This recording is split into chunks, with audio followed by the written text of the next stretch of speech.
Actually, if you want to go ahead and put the banner up, it's 9:03 a.m. Pacific, 12:03 p.m. on the East Coast. And today we're going to talk about stagflation. I talked about this last week, and I said we'd go through this in a little bit more detail. And this is part one for stagflation. So you can go ahead and remove that. Now that we've captured that, we can add that to our News You Can Use collection on YouTube. By the way, you guys can always go back and look at just the front ends of these calls on YouTube. We clip them and stick them on there a couple, 3 times a week. Stagflation is something that we've got going right now. This is the last time we had stagflation in this economy was in the early 1970s when Richard Nixon was the president. The reason we're doing this is 2 parts, because stagflation is high inflation and then stagnant output or growth or wage growth type things. So today we're going to cover the inflationary aspect, and then on Thursday night we will cover the stagnant output and the reasons for that. And we're going to dig in here a little deep and tell you how this is going to affect you guys in the housing business. First of all, home builders are not building enough homes, and they haven't been for a long time. Right now, the reason that they're not doing it is persistent supply chain problems. So home prices nationwide last year went up 18.8%. This is across the board. Now, of course, there are some areas of the country that actually lost value. Think San Francisco, for example, the closest city to me, that actually literally houses sell for less today than they did a year ago because of the situation with COVID and some of the other problems that they've got managing that large but beautiful city. Anyway, per the Case-Shiller Index, 18.8% nationwide, everybody as a group. But the supply chain hasn't changed and has actually dropped in the last year. And by supply, not the supply chain, but the number of houses available. So you hear this all the time on the mainstream media that we've got a housing shortage, that we're short someplace between 4 and 6 million houses nationwide for the demand. That's true.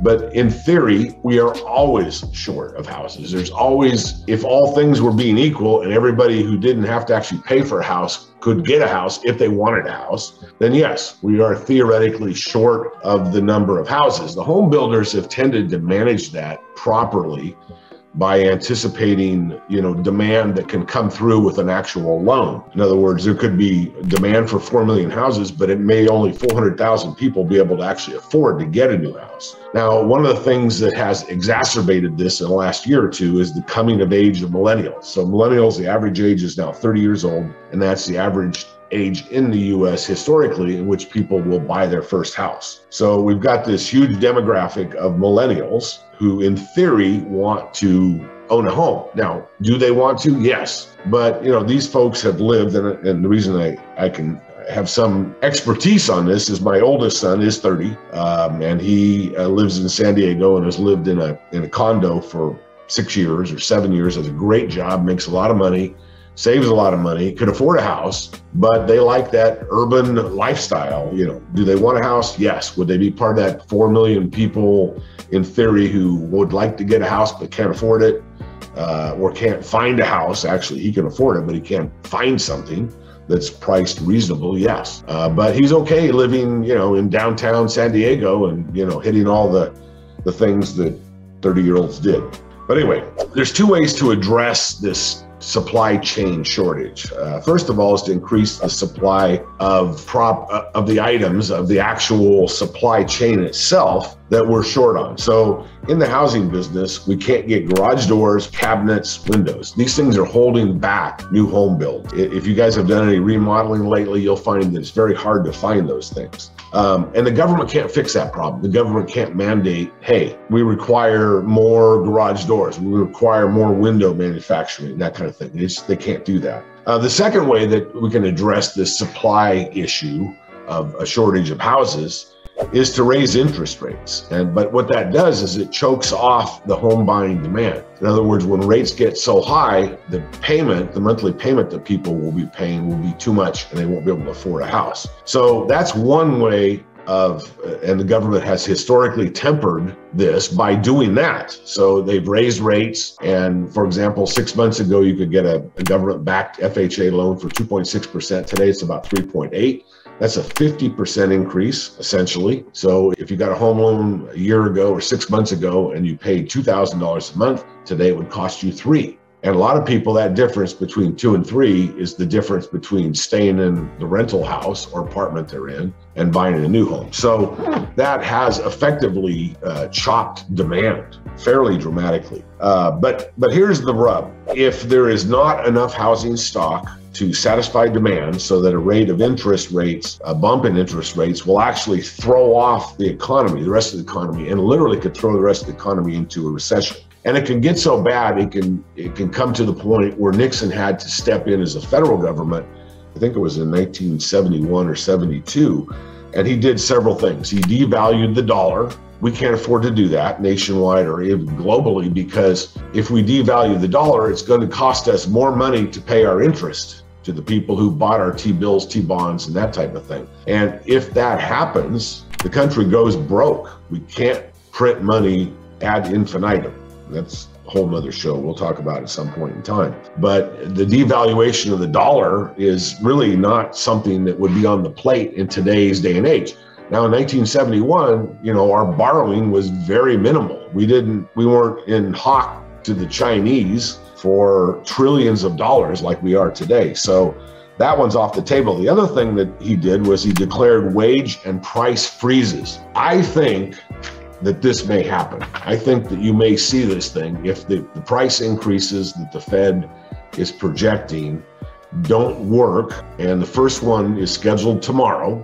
They're expecting a 1/4 point increase in the Fed rate, and they're expecting, as many as 5 this year total. But if those don't work, you may see the president step in and freeze prices, because that is the ultimate break the glass plan for keeping inflation in check. If he makes it illegal to raise your prices on anything, that would stop inflation. It's actually fairly effective. There's a whole bunch of downstream issues and problems with that, but it would certainly, knock everybody off. It would reset everything at this point. Okay, at the peak of the housing bubble, now think back to the recessionary period of 2008, 9, 10, the housing crisis, as they call it.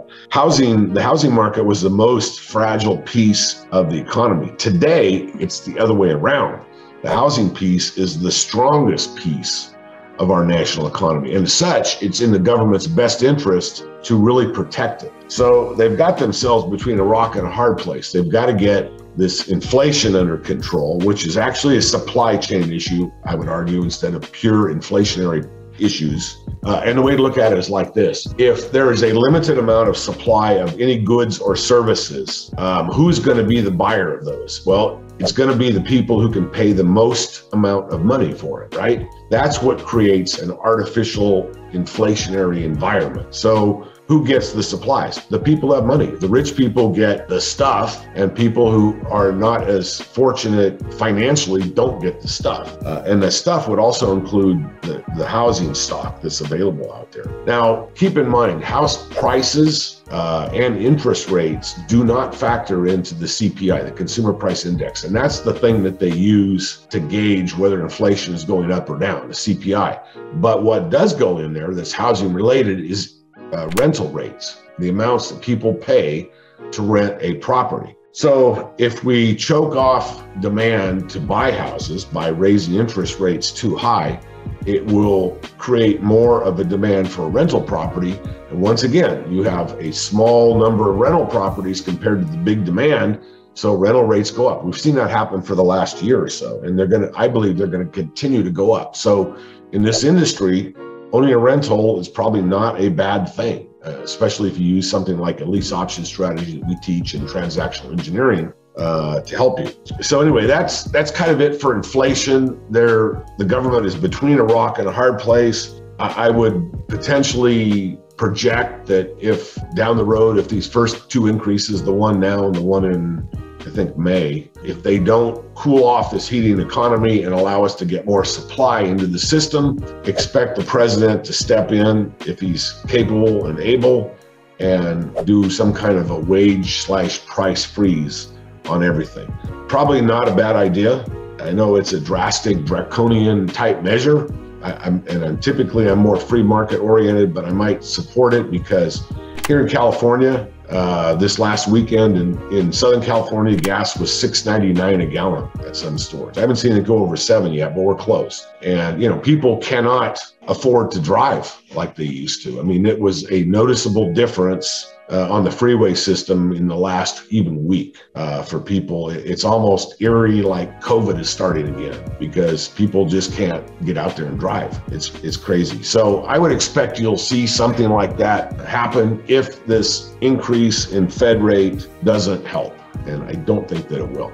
So that is news you can use for today. Stagflation Part 1. Come back Thursday at 4:30 p.m. Pacific, 7:30 p.m. Eastern, and we'll talk about Part 2, which is the supply chain problems and what's really behind those.